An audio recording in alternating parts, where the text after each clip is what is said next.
안녕하세요. 엑소더스 제6강 6번째 강의를 시작하겠습니다. 지난 시간에 바로 이 길에 대해서 얘기했죠. 길, 호도스, 데레크. 요걸 데레크라고 읽는다. 이것도 굉장히 많이 반복이 됩니다. 이 길이라는 것은, 호도스라는 것은 물론 모든 어휘가 처음 나올 때는 순수한 의미로 나와요. 단순한 의미로 나와요. 길이에요. 길. 그런데 이것이 어떤 문학인이 쓰고 철학자가 쓰고 하게 되면 거기에 의미가 점점 덧붙여집니다. 언어라는 것이 여러 가지 다의적으로 변할 때 그 언어로 쓰는 언중들이 거기에 의미를 자꾸 갖다 붙이는 거죠. 그래서 이 길의 의미도 굉장히 나중에는 아주 높은 의미로, 언어 단계에서 높은 의미로 바뀌게 됩니다. 그럼 여기서 아까 아리스토텔레스의 형이상을 메타피직스라고 그랬죠. 이 메타와 호도스가 합치면 어떻게 될까요? 메타와 이 길에 합쳐버리면 메타 호도스가 되는데, 그것은 뭐냐 그러면은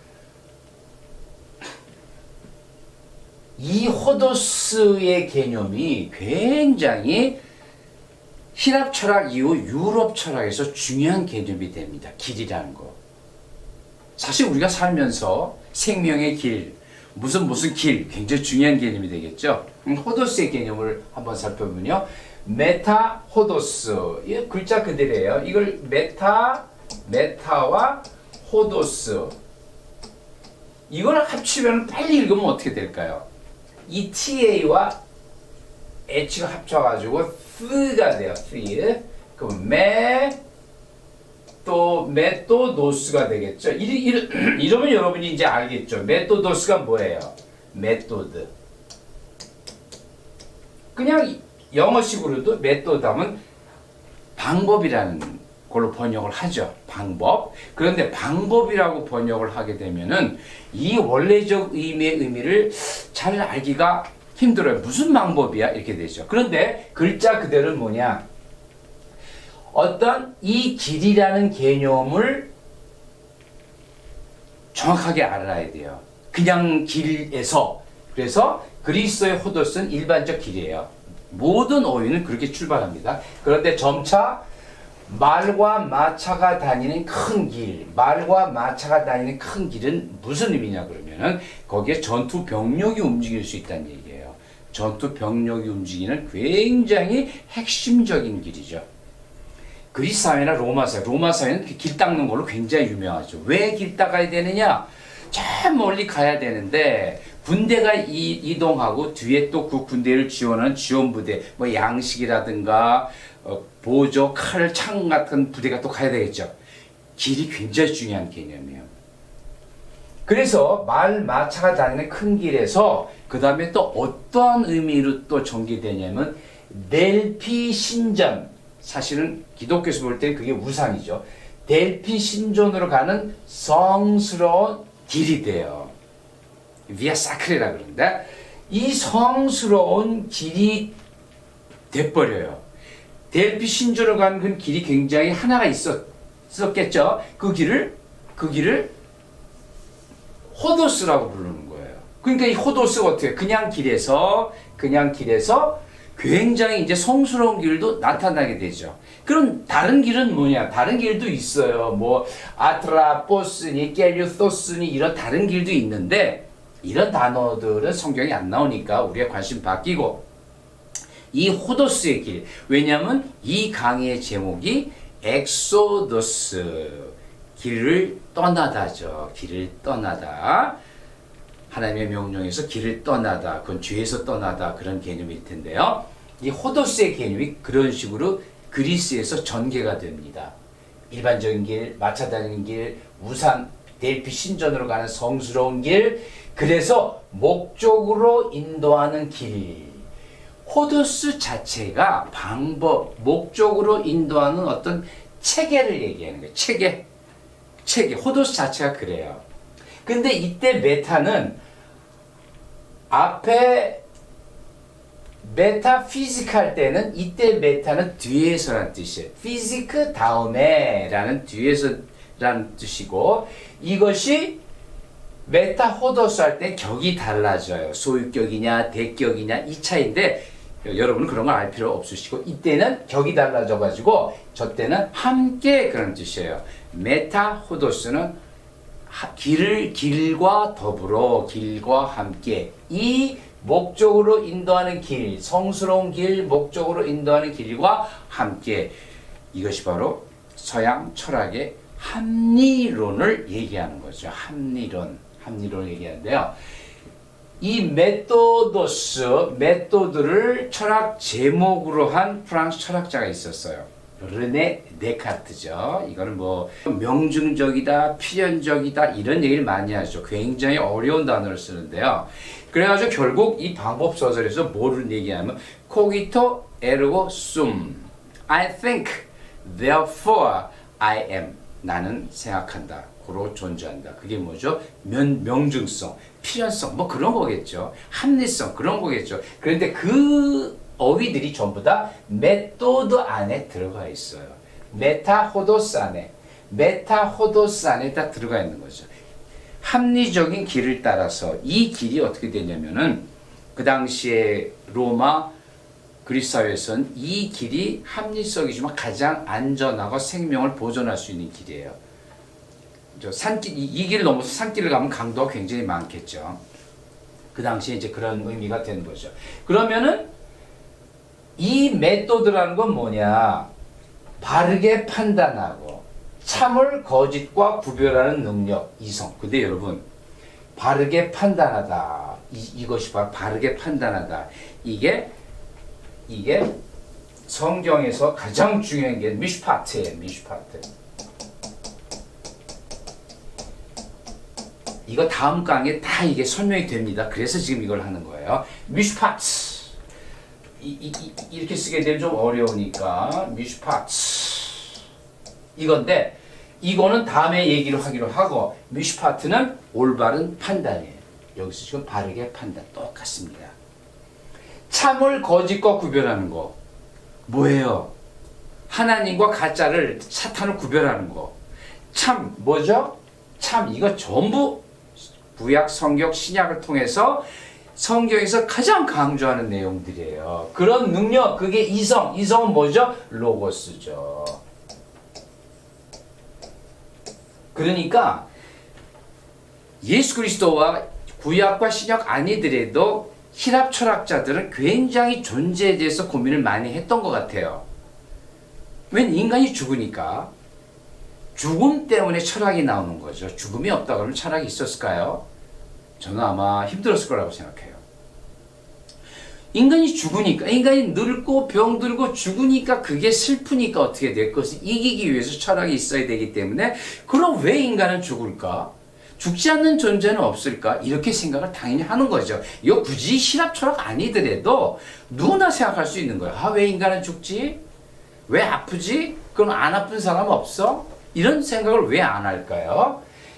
그러니까 이런 명중, 필연 이런 것들이 전부 다 바르게 판단, 참이냐, 거짓이냐 이게 전부 다 성경적 내용과 어떤 진리를 찾아가는 내용과 굉장히 유사하다는 거죠. 인간이 진리를 찾는 방법이 어떤 왕도가 있는 것이 아니라 굉장히 유사하게 닮아간다는 거죠.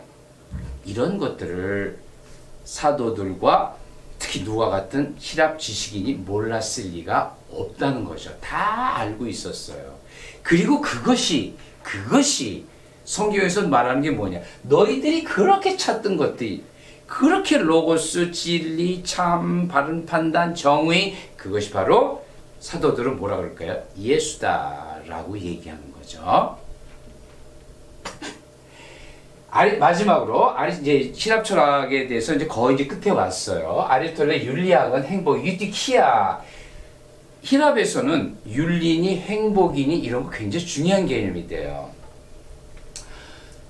그래서 아리스토텔레스는 소유, 쟁취, 행복은 그런 데 있는 게 아니라 행위에 있다 그랬어요. 행위에. 즉 의가 있으냐? 그 의가 있다면 의롭게 행동해라. 그게 프로네시스라고 해요. 프로네시스. 많이 쓰는 말이죠. 프로네시스. 바로 이 단어예요. 프로네시스. 인간은 불완전한 존재다. 이 불완전한 존재, 늙고 병들고 죽을 수밖에 없는 존재이기 때문에 어떤 존재? 완전한 존재, 늙지도 않고 병들지도 않고 죽지도 않는 존재, 영원한 존재, 신적 존재를 찾아야 된다는 거죠. 그 신적 존재를 찾아서 그의 그 유로기아, 축복을 받아야만 행복이 가능하다. 이런 개념은 사실상 우리가 뭐 플라톤이다, 소크라테스다, 아리스토텔레스다 얘기하지만 그냥 평범한 우리 같은 사람들로 생각할 수 있는 문제죠. 왜? 죽으니까, 아프니까. 유로기아가 축복이에요. 요거와 조금 다르죠. 행복과 축복은 좀 다르죠. 축복은 다른 존재가 이렇게 해주는 거예요. 다른 사람들이 해주는 거예요. 어떻게 해주냐? 이 말은 유라는 말은 좋은, 히라바에서 좋다, 좋은 그런 형용사예요. 로기아는 로고스의 명사 형태예요. 또 다른 합성 명사 형태예요. 그럼 좋은 말이에요. 좋은 말. 이게 축복이 되는 거죠. 인간이 행복하려 그러면은 완전한 존재인 신의 축복을 받아야 되고 신과의 접촉에 있어만 가능하다. 이게 무슨 소리예요? 이걸 앞뒤 다 띄고 보면 그대로 성경 말씀하고 그대로 같다는 걸 구조가 같다는 걸 알 수가 있어요. 성경은 그걸 그대로 받아들이는 거죠. 받아들이고 그 존재가 완벽한 존재가 신적 존재가 예수다. 그래서 요한은 뭐라 그래?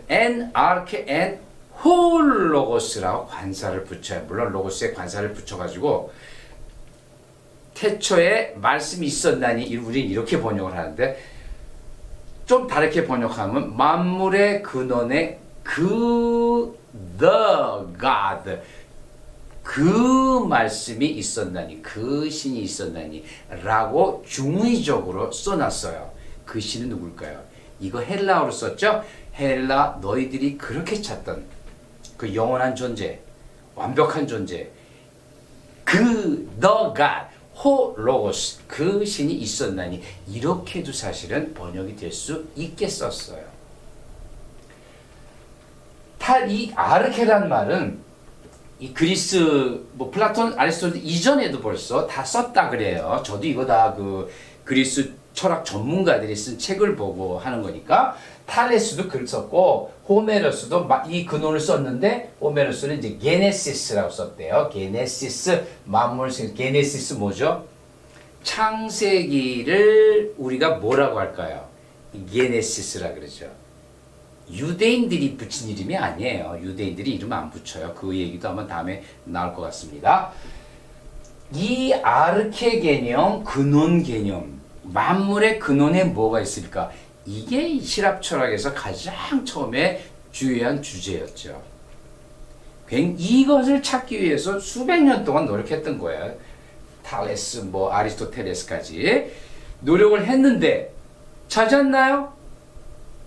그들은 상상을 했죠. 이데아의 세계처럼 저 위에 이데아의 세계가 있을 거다. 그다음 여기에 현상계가 있다. 이게 플라톤인데 아리스토텔레스는 그렇게 생각 안 했죠. 이게 왜 존재하는가? 삶과 죽음이 왜 존재하는가? 그래서 도대체 해결이 안 되니까 나는 나 자신을 찾아 나선다. 그런데 자아에 대한 탐구는 인간을 로고스로 인도한다. 이 로고스가 뭐예요? 이상적 존재죠. 로고스는 신이라는 초월적 실제이며 영원히 존재하는 것. 그런데 또 이 사람이 그렇게 얘기해요. 그림 속에서 이쪽에 앉아있던 사람, 그 사람이 로고스가 항상 존재함에도 인간은 그것을 이해하지 못한다. 이것만 딱 떼놓고 얘기하면 요한복음 1장 10절에서 11절에 나오는 얘기하고 똑같아요. 이 로고스를 따르라. 요한 얘기와 거의 똑같습니다. 요한은 그대로 이거를 다 알고 있어서 그것을 자기의 복음에 원용합니다. 감사합니다.